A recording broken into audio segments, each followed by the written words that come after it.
اعوذ باللہ من الشیطان الرجیم، بسم اللہ الرحمن الرحیم۔ ڈیئر کیڈٹس، السلام علیکم ورحمۃ اللہ وبرکاتہ۔ آج ہمارا موضوع درد دل کے واسطے پیدا کیا انسان کو یہ ہے۔ مشکل الفاظ کے معنی ہم پہلے کر چکے ہیں، آج اس کی ریڈنگ کریں گے۔ درمیان میں جتنے بھی مشکل الفاظ آئے ان کے میں ساتھ ساتھ معنی بھی کرواؤں گا اور ان کی تھوڑی وضاحت بھی کرتے چلے جائیں گے۔ بہت خوبصورت اور دلچسپ سبق ہے، ہمارے لیے کئی اخلاقی اسباق اس میں شامل ہیں جن کو پڑھ کر ہم اپنی زندگیوں میں تبدیلی بھی لا سکتے ہیں، بہتری بھی پیدا کر سکتے ہیں۔ تو آئیے اس کا مطالعہ کرتے ہیں۔ میں ریڈنگ کرتا ہوں، ساتھ ساتھ آپ اپنی کتاب بھی اپنے سامنے رکھیے گا اور اس کو پڑھیے گا۔ پھر جو بھی ذہن میں آپ کے سوالات آئے وہ آپ مجھے پرسنل نمبر پہ بھی کر سکتے ہیں۔ تو خاص الفاظ کے معنی ہو گئے ہیں۔ سبق کا آغاز اس نے شعر سے کیا ہے: کرو مہربانی تم اہل زمین پر، خدا مہرباں ہوگا عرش بریم پر۔ بیٹا اس کی جتنی بھی وضاحت کر دی جائے ہو بھی سکتی ہے اور کم بھی ہے یہاں ویڈیو کی مناسبت سے، تو چلیں میں کوشش کرتا ہوں تھوڑا بہت اب تک باتیں پہنچا دوں جو وضاحت طلب ہیں یا غور طلب ہیں۔ کرو مہربانی تم اہل زمین پر، خدا مہرباں ہوگا عرش بریم پر۔ بیٹا شاعر نے جو سبق کو عنوان دیا ہے وہ بھی آگے شعر ہمارے درمیان درج ہے سبق کے درمیان، کہ درد دل کے واسطے پیدا کیا انسان کو ورنہ طاعت کے لیے کچھ کم نہ تھے، کرو بیان۔ اللہ تعالیٰ نے انسان کو اگر پیدا کیا اپنی عبادت کے لیے پیدا کیا، جیسے قرآن میں فرما دیا وَمَا خَلَقْتُ الْجِنَّ وَالْإِنسَ إِلَّا لِيَعْبُدُونِ، کہ میں نے انسانوں اور جنوں کو صرف اپنی عبادت کے لیے پیدا کیا ہے۔ ہاں اپنی عبادت کے لیے بھی پیدا کیا ہے، مگر یہاں اس کے ذمے کچھ کام ایسے لگا دیے جن کو کر کے انسان ویسے فخر بھی محسوس کرتا ہے اور اس کو دلی طور پر اطمینان بھی حاصل ہوتا ہے۔ علاوہ ازیں اللہ تعالیٰ کو اپنی مخلوق بہت پسند ہے، جو ان کی خدمت کرتا ہے اللہ اس شخص پر راضی ہوتا ہے۔ شاعر کہہ رہا ہے کہ اگر تم زمین کے بسنے والوں پر شفقت سے پیش آؤ گے، مہربانی سے پیش آؤ گے، لطف سے پیش آؤ گے، تو اوپر والا آسمان والا تم سے شفقت سے پیش آئے گا، مہربانی سے پیش آئے گا، تمہاری مدد کرے گا۔ اور یقیناً اگر ہم کسی انسانوں کی مدد کرتے ہیں، ٹھیک ہے، تو اللہ تعالیٰ ہمارے لیے کئی راستے کھول دیتا ہے اور وہ اوپر غیب سے ہماری ایسی مدد کرتا ہے جہاں سے ہمیں توقع بھی نہیں ہوتی۔ تو لہذا آگے سبق کے درمیان ساری چیزیں وضاحت کی گئی ہے کہ اپنے لیے تو جانور اور دیگر چیزیں بھی جیتے ہیں، مگر انسان ایک واحد عنصر یہاں ہے، ایلیمنٹ ہے، جو اپنے لیے جینے کے ساتھ ساتھ دوسروں کے لیے بھی جیتا ہے۔ تو گویا جب دوسروں کے لیے جیتے ہیں تو وہ حقوق العباد ہیں، اور حقوق العباد جو شخص پورا کرتا ہے وہ اللہ تعالیٰ کی بارگاہ میں بہت زیادہ پسندیدہ اور برگزیدہ بندہ بن جاتا ہے۔ تو ہمارے لیے یہ ہے کہ ہم زمین پر بسنے والی جو چیزیں ہیں ان کے کام ہیں۔ الطاف حسین حالی نے بھی ایسے کہا تھا، یہی ہے عبادت،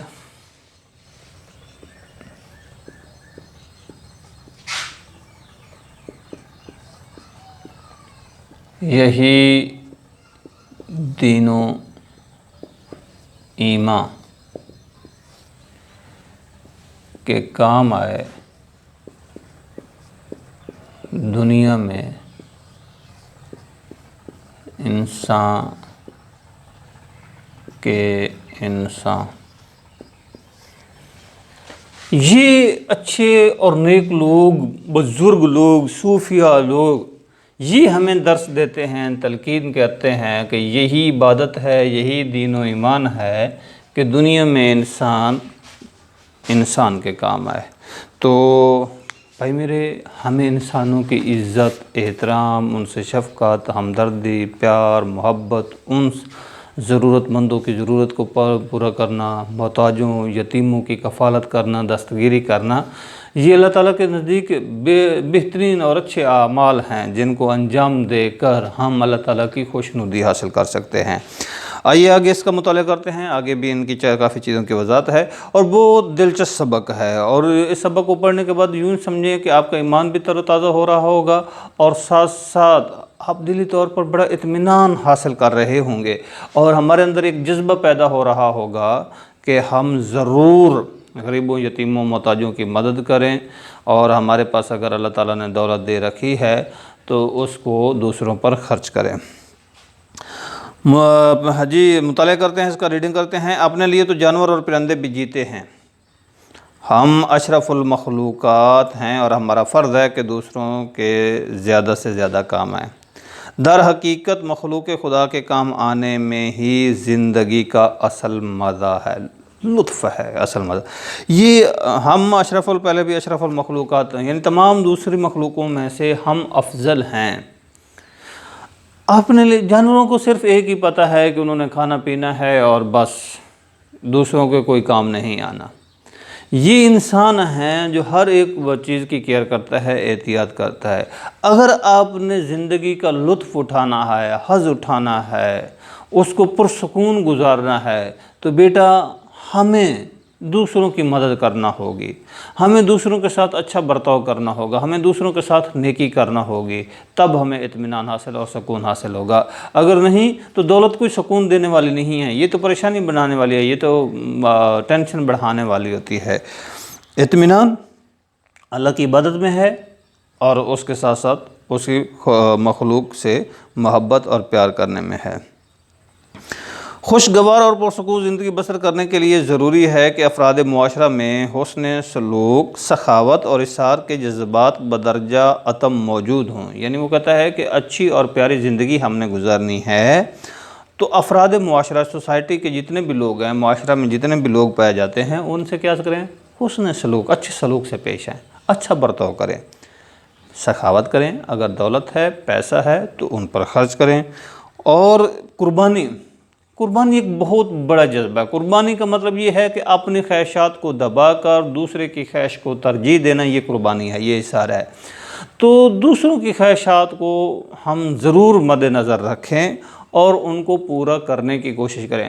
اچھا، مزے کی بات یہ ہے کہ قرآن مجید کا ہم پہلا پارہ ہی پڑھتے ہیں تو اس میں اللہ تعالیٰ ارشاد فرما دیتا ہے وَمِمَّا رَزَقْنَاهُمْ يُنْفِقُونَ، اور جو رزق ہم نے آپ کو دیا ہے اس میں سے خرچ کرو۔ یعنی پہلے رزق بھی اللہ تعالیٰ نے دیا ہے اور اس میں سے اگر ہم خرچ کرتے ہیں تو پھر بھی اللہ تعالیٰ کا وعدہ ہے کہ جو رزق میرے راستے میں خرچ کیا جائے گا، میں الٹا اس کو دگنا کر کے واپس لٹاؤں گا۔ آج بڑے بڑے تاجر، دوسرے کاروباری لوگ اس چکر میں ہیں کہ ہم ایسی جگہ پیسہ انویسٹ کریں کہ مطلب بہت ہمیں نفع ہو، بڑے بڑے تاجروں سے ہمارے لین دین ہوں، معاملات ہوں، اور دن دگنی رات چگنی ہم ترقی کریں، تو ان سے تو ہم یہ توقعات لگائے بیٹھے ہیں اور اس خواہش کے پیچھے دن رات ایک بھی کر رہے ہیں۔ مگر ایک سب سے بڑے تاجر جو ہمیں ایک واضح طور پر آفر بھی کر رہا ہے کہ تم میری راہ پر خرچ کرو اور میں دگنا آپ کو واپس لوٹاؤں گا، تو ہم میں سے کتنے ایسے ہیں جو اللہ تعالیٰ کی راہ پر دل کھول کر خرچ کرتے ہیں؟ یقیناً اچھے لوگ بہت سارے بھی ہیں، وہ بھی خرچ کرتے ہیں، مگر جو لوگ تھوڑی سی کنجوسی اختیار کر رہے ہیں ان کو کنجوسی اختیار نہیں کرنی چاہیے۔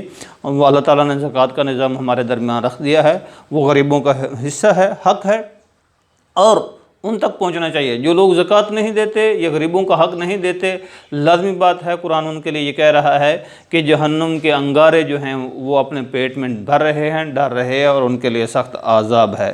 تو لہذا غریبوں اور یتیموں کا حق ہمیں نہیں کھانا چاہیے۔ آپ صلی اللہ علیہ وسلم نے فرما دیا یتیموں کی کفالت کرنے والا میرے درمیان ایسے ہوگا جیسے یہ 2 انگلیاں کے درمیان ہے۔ پھر بعض اوقات مظلوموں پر لوگ ظلم کرتے ہیں، بس مجبور نچار لوگوں پر ظلم کرتے ہیں، جیسے ہمارے بڑے بڑے جاگیردارانہ نظام میں ایسا ہوتا ہے۔ تو کیا ہے ان کے لیے کہتے ہیں کہ مظلوم کی آہ سے بچو۔ کیونکہ عرش بریں یا عرش معلیٰ یا خدا اور اس مظلوم کی آہ کے درمیان کوئی فاصلہ حائل نہیں ہوتا، کوئی پردہ حائل نہیں ہوتا، وہ فوراً ڈائریکٹ عرش پر پہنچتی ہے۔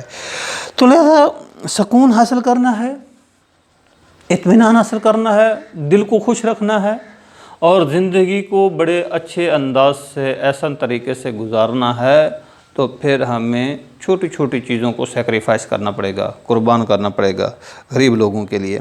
تو وہ کہتا ہے کہ یہ حسن سلوک کے، سخاوت کے، اظہار کے جو جذبات ہیں وہ ہم میں سب سے زیادہ ہونے چاہیے، بدرجہ اتم ہونے چاہیے، دوسری مخلوقات سے بھی زیادہ ہونے چاہیے۔ تو کیا ہوگا؟ ایسا معاشرہ جس میں ہر انسان دوسرے کی ضروریات کا خیال رکھے، اس زنجیر کی مانند ہوتا ہے۔ یہ جیسے لوہے کی زنجیر، یہ ایسے زنجیریں بنائی جاتی ہیں جس کی کڑیاں آپس میں گٹھی ہوتی ہیں، جس کی کڑیاں باہم مربوط ہوں، یعنی پیوستہ ہوں، یہ ایک دوسرے کے ساتھ، اور ہم معاشرے والے آپس میں ایک دوسرے کے ساتھ ایسے جڑے ہوئے ہیں، اور ایک دوسرے کے دیکھیں اسلام میں، دین اسلام کو ہم پڑھتے ہیں، مطالعہ کرتے ہیں، تو اتنا پاکیزہ اور خوبصورت دین ہے، اور اس میں اتنے پیارے احکامات ہیں کہ اگر ہم ان پر عمل پیرا ہوں تو زندگی گزارنے کا لطف آ جائے۔ یعنی اس میں بڑوں کے حقوق رکھ دیے، چھوٹوں کے حقوق رکھ دیے، ہمسایوں کے حقوق رکھ دیے، غریبوں یتیموں کے حقوق رکھ دیے، تو تمام احکامات اس دین میں موجود ہیں۔ اس لیے یہ دین تمام دینوں سے افضل اور پیارا ہے، اور اللہ نے بھی یہی کہا ہے کہ میرے نزدیک سب سے زیادہ پسندیدہ جو دین ہے وہ اسلام ہے، اور جو اسلام کے علاوہ دین کو قبول کرے گا، پسند کرے گا، اس کا قابل قبول نہیں ہوگا۔ اچھا، اگر ہم دوسروں کی ضروریت کا خیال رکھتے ہیں تو ہم آپس میں باہم مربوط ہیں زنجیر کی کڑیوں کی مانند۔ اگر ہم آپس میں ایک دوسرے کی ضروریات کا خیال نہیں کرتے تو کیا کہتا ہے؟ بصورت دیگر معاشرے کا شرازہ بکھر جائے گا۔ شرازہ کہتے ہیں اتحاد کو، گٹھ کو۔ تو معاشرہ، لازمی بات ہے ایک دوسرے کے کام آنے سے وہ لوگ، دوسرے بھی لوگ ہمارے کام آتے ہیں۔ اگر آج ہم کسی کے کام آئیں تو دوسرے بھی، تو وہ کیا ہے؟ امن والا معاشرہ ہوتا ہے، پیار والا معاشرہ ہوتا ہے، محبت والا معاشرہ ہوتا ہے، اس میں ملنساری ہوتی ہے، خلوص ہوتا ہے، وہ دکھ سکھ میں شریک ہوتے ہیں۔ اگر نفرتیں پال دی جائیں تو دلوں میں بغض آ جاتا ہے، کدورت آ جاتی ہے، کینہ آ جاتا ہے، پھر وہ دوسرے لوگ ہمارے بھی کام نہیں آتے ضرورت پڑنے پر۔ تو پھر کیا ہوگا؟ اگر یہ ایسا ہمارے نفرتیں رائج ہو جائیں تو دشمنوں کو موقع مل جاتا ہے، اور وہ آسانی کے ساتھ ہمیں توڑ سکتے ہیں، اور ہمارا جو وہ شرازہ ہے، اتحاد ہے، وہ ختم ہو کر رہ جاتا ہے۔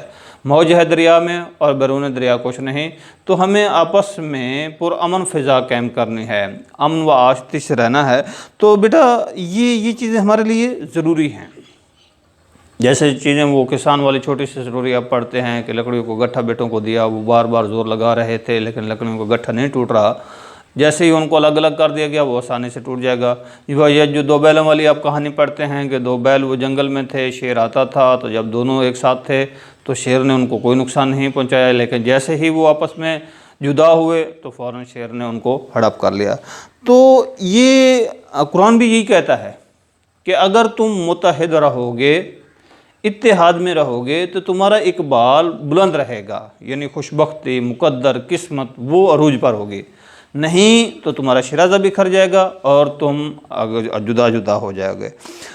تو کام آنے سے گویا اتحاد کے لیے ضروری ہے کہ ہم دوسروں کے کام آئیں۔ جب دوسروں کے کام نہیں آئیں گے پھر اتحاد کسی صورت پیدا ہی نہیں ہو سکتا۔ ایک دوسرے کے دکھ درد کو محسوس کرنا اور اس کا مداوع کرنا، یعنی علاج کرنا، اس کو کہتے ہیں، اور ایسا فعل ہے، کام ہے، فعل کام کو کہتے ہیں، جو انسانوں کو فرشتوں سے بلند اور ممتاز کرتا ہے۔ دیکھیں انسان کے لیے بہت زیادہ، یہ وہ غالب نے کہا تھا، بس کے دشوار ہے ہر کام کا آسان ہونا، آدمی کو بھی میسر نہیں انسان ہونا۔ بیٹا ہمیں آدمی تو بہت ملتے ہیں، مگر کیا وجہ ہے کہ وہ شاعر کا کہنا ہے کہ انسان ہونا بہت مشکل کام ہے۔ انسان میں کیا ایسی چیز ہے جو آدمی سے انسان بنتا ہے؟